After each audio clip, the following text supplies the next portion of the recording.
So I watched. So Lily and Maggie are chatting with each other. I forgot to pull up Lily Popey. She's in our class, but she's not here today. Right? Are you familiar? She usually sits in.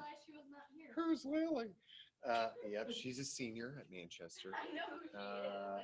And anyway, so I watched my Zoom last night, about my recording from this class.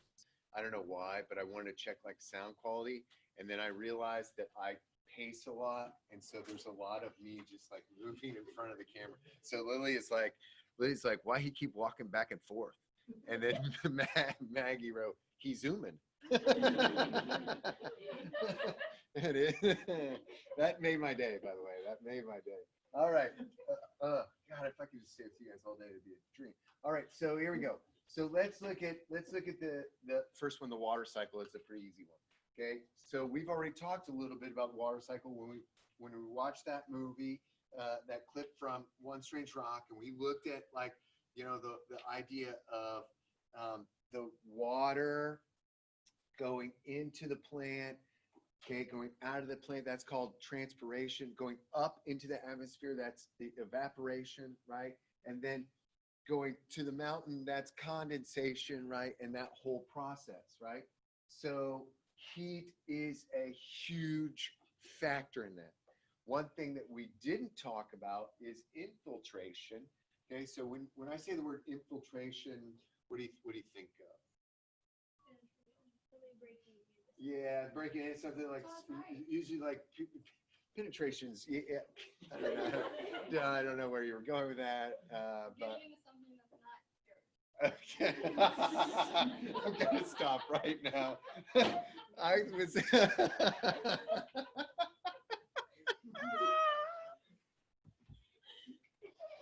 Oh my! Oh, woof. I'm hot, kids. I'm hot. Okay, so it would be like I was thinking more like video games, like like infiltrating, like the enemies, you know, like I don't know. I don't do the video games so much. I played PUBG a little bit this summer. You ever heard that one? Yeah. Anyway. All right. So infiltration means like I'm going to infiltrate the soil. Okay. So that rain that we had outside last Friday, that just like downpour, a lot of that water went into the aquifer. Okay. It penetrated the soil. Probably, probably didn't go too deep because I walked in the grass and it didn't even feel like it rained. It was just like it just soaked it up, right? Okay, so this is the whole process there of the hydrologic cycle. Okay, I just said these words a second ago.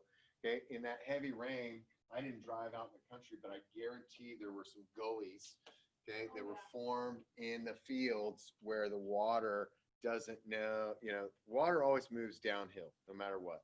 Okay, that's how things work. Okay, we are at a certain elevation right now. Okay, if you got the Snapchat, it'll tell you what our elevation is.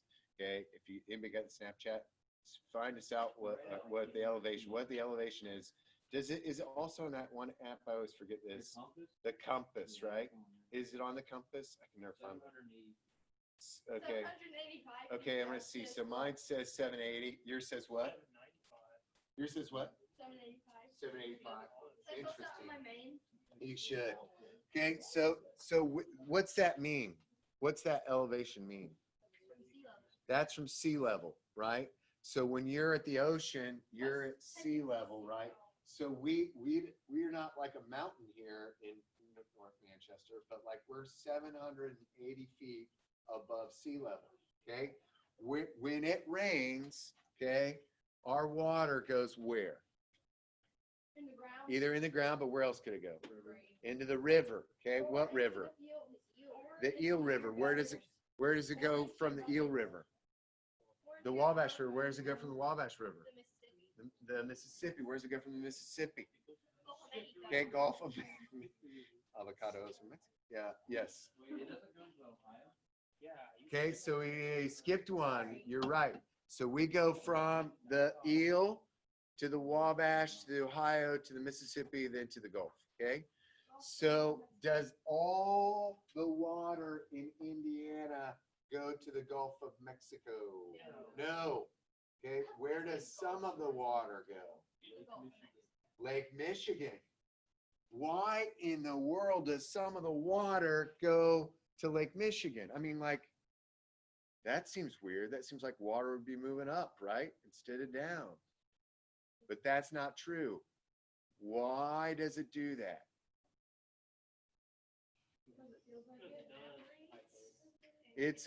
There's a high point to low point. Okay, so if I walk from here, okay, to Fort Wayne, Indiana, okay, I will be walking up. At around, do you guys know where Casa Restaurante is on Jefferson Boulevard? Okay, delicious. I think I've actually seen you there a couple times, maybe. Oh, once? Then no. Okay, I don't know why, but I really feel like I did see you there once, like years ago. Ask my wife about that. Anyways, it's great. It's great pasta. Okay, right behind. You guys know what I'm talking about, though. So Jefferson Casa Restaurante. Okay, it's at Jefferson Boulevard. With the people who owned it, they had a son when Olivia went to working school. Yeah. And their son. Oh, wow, great story. They gave us free stuff. Oh, nice. They have amazing bread. Okay, so you go, if I walk to Casa Restaurante, okay, right behind Casa, there is a place called Eagle Marsh. There is a little sign there, Eagle Marsh, that says Continental Divide. If I walk up to Fort Wayne, once I get to Eagle Marsh and cross that, I'll be walking down. Are you serious? Serious. Okay? Very. Oh yeah, man. It's there. In fact, if you also, can we go visit? We're like, God, it does seem like a big deal, right? Okay. I got to figure out that, but I'll tell you more when I'm not recording on the Zoom. Yes. Okay. There is. Okay. Right. So, because there's some stuff that I'll show you a picture. I don't have one up. I'll pull one up later though. That's there though. If you also go, have you guys ever been like to, you ever been to like on 20 in South Bend or like to the South Bend Airport? There's like a giant sign that says like Continental Divide right there outside of South Bend, like on that highway. Okay, because it's going all the way across that way. Because some stuff's going. So the water in like the Elkhart River, okay, ends up going to Lake Michigan. From Lake Michigan, then it goes through all of the Great Lakes out to the Atlantic Ocean, right? So one time I had this professor at Goshen, that's where I got my master's. He like started off class and he's like, okay, someone tell me what WRD stands for. And we were like, nobody in the class could like figure it out. Well, it's because he had made it up, but it stuck with me. And that is WRD stands for water runs downhill. I will tell you one interesting story about this guy. He was a character, Larry Yoder is his name, and he was missing a thumb. And I guess I was told you're never supposed to ask him about it because he was like sensitive about his thumb missing. But I finally got someone to tell me the story. Okay, he was a character. He had lots of little bits to get people to remember stuff. And he used to do this thing where he would talk about cell division by taking a machete, okay, and throwing a head of lettuce up and slicing, okay, the lettuce in half, okay? And so one day in class, he throws it up, he cuts his thumb off, okay? He holds his thumb, he looks in the front row at the student and said, it finally happened. Okay? I know, right? And yeah, no, it wasn't his thumb, it was his pinky, I think. Yes, it was his pinky. Sorry, I was thinking about a different finger. Okay.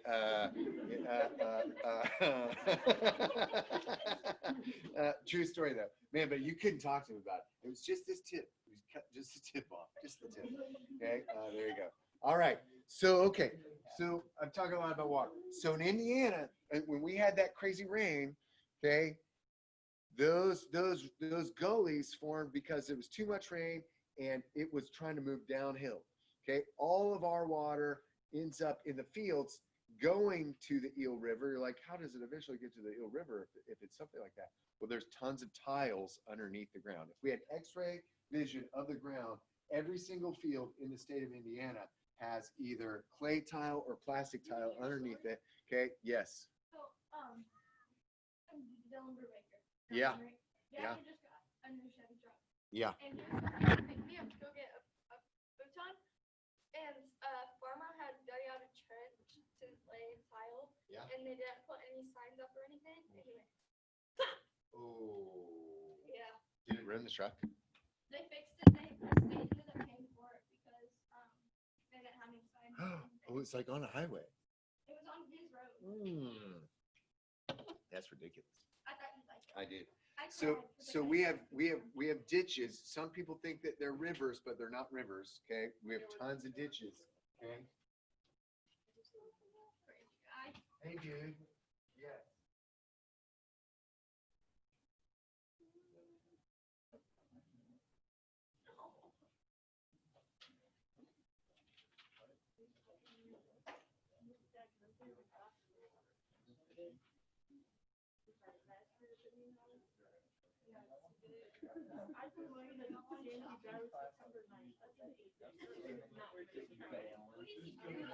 Because they're not right.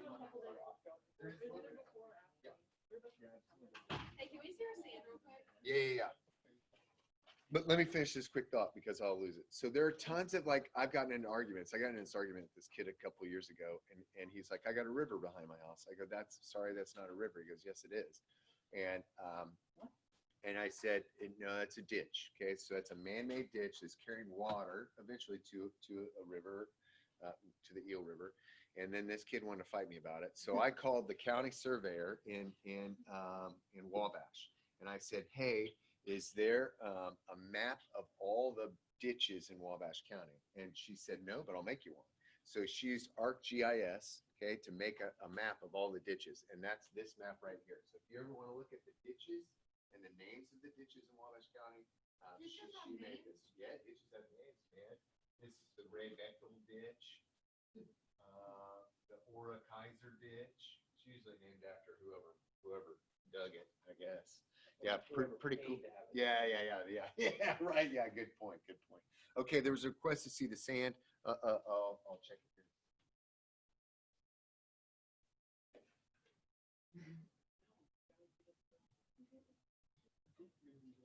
So here's our sand. This is evaporation at its finest. I'll show the kids at home. It is still pretty wet. Feels heavy. Okay. How long has it been? 10? Oh yeah. And you're not gonna win. It's never. It will. No, In we're fact, like last. I mean, we didn't use nice time. No. So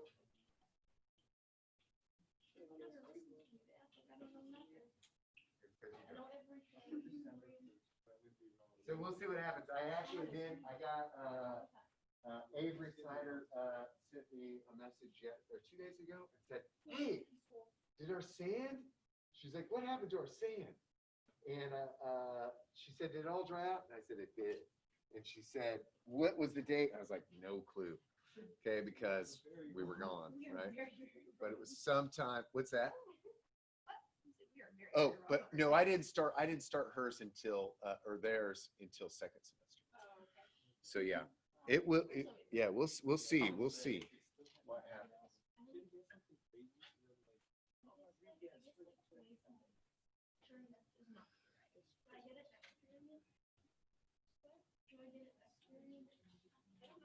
All right. So I want you to. I'm going to give you this. But I want you to memorize all of the numbers on this chart, okay? Because it's going to be really important for you to determine. You're going to memorize all of the numbers on this chart. Just kidding. Just kidding. You're not going to memorize that. I like this picture, okay? Because it shows like all the different stuff. Like it includes water vapor, okay? It includes evaporation, but then it looks at glaciers and snow, wetlands, croplands, all that kind of stuff. More just kind of interesting more than anything else. Okay. Okay, I could do that. Sure. Okay, so all of this stuff, and especially when we're talking about all of our biogeochemical cycles. So whether we're talking about hydrologic or if we're talking about the nitrogen cycle, there are these climate factors. Okay, the nature of the element itself, like when we talk about nitrogen tomorrow. Okay, ecological processes too. Think about the big picture kind of stuff. Okay, are we adding things? We're removing things, and those steady states, just like I showed you in that one slide before. Don't worry about this so much. Where you had the bucket, okay, and then it had the water coming out of the bottom of the bucket, had the sink at the top of the bucket, and the stuff coming out was equal to the stuff going in, okay, right? So when we talk about things like the carbon cycle, there is an imbalance between that steady state, okay? So our inputs are greater than our outputs. All right. So I'm gonna just show you some pictures here, and the water cycle, how much water is used to produce the food we eat. I found this in National Geographic and I loved it. So you think a lot about cows. Cows get a bad rap, okay, sometimes because people say, well, if we stop eating meat, then we're going to save the planet. Is that completely true? So 1 pound of beef, okay, does require a lot of water, okay? I'll show you some stuff that requires more water. Okay, this is the beef that I use. So this is 1 pound. Okay, holding it in my hand. I like the Swank Creek. Anybody been to River Ridge Farms in Laketon? No? Oh my gosh, the best meat ever. Okay, and Swank Creek. That's Nate Fingerly's place. Oh yeah, man, it's awesome. And Swank Creek cattle comes right. That's cattle right by the fin. Okay, so fin fed. I love this cattle. So, like, think about this. This 1 pound I'm holding in my hand. Okay, it took 1,799 gallons of water to get that. Okay, let's look at some other things. You want to eat some goat? Okay, 127. Okay, how about sheep? 731. So not as much, not as big as animals, right? Okay, pork 576. Okay, chicken. That's kind of crazy. That chickens require quite a bit of water, right?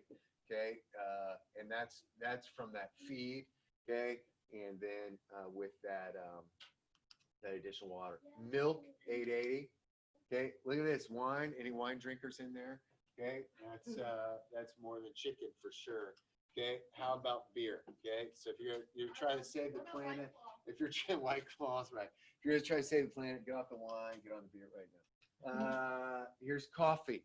Okay, 80 gallons. So 1 gallon of coffee is 880 gallons of water. Okay, and you can, if you're interested in this stuff, okay, you can read all of these things later. 127. If everyone in the world drank a cup of tea each morning, it would cost about 8 trillion gallons of water a year. That's a lot. Okay, 190 for barley. 198. Sorry, sorghum 370. Okay, wheat 132. Millet 660. Rice 449, potatoes 119, corn 108. I was kind of surprised about that. I thought that might be a little bit more. Okay, soybeans 216. Okay, here's where it gets kind of weird. Okay, 0.3 pound. So your hamburger 660. Okay, look at this. This like blew my mind, right? Chocolate. Okay, you chocolate lovers out there. Okay, now a pound of chocolate's big. Nobody's eating like a pound of chocolate at one time. Okay, you love some chocolate, right? 3,170 gallons of water. Okay, that paper you're writing on, 100 or 1,321. An apple, look at that. That's sweet, just 18. Okay, and I want to end today with this question. Okay, with this statement, and then follow it up with the question of truth. New NASA data show how the world is running out of water. Do you think that's true or false? Yeah. Wouldn't it be, I mean, maybe clean water, but like, wouldn't it be false no matter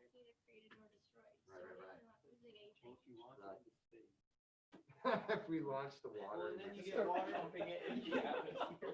You get Start water stuck in pumping. water bottles that puts in landfill.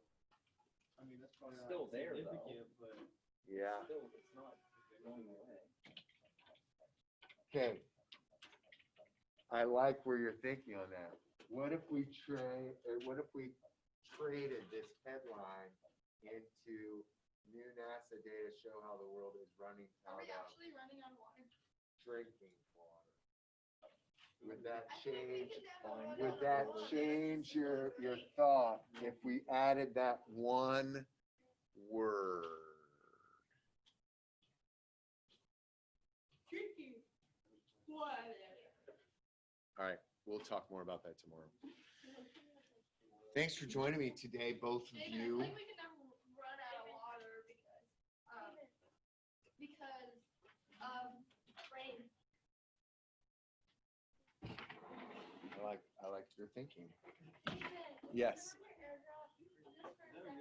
Oh, God. Jamie, can I throw this in the trash can? No, that's recyclable. Oh, really? Is it not on? You have to date it. Oh, I had to turn my phone on. Okay. All right, guys. Any questions from you at home, Z's? Check your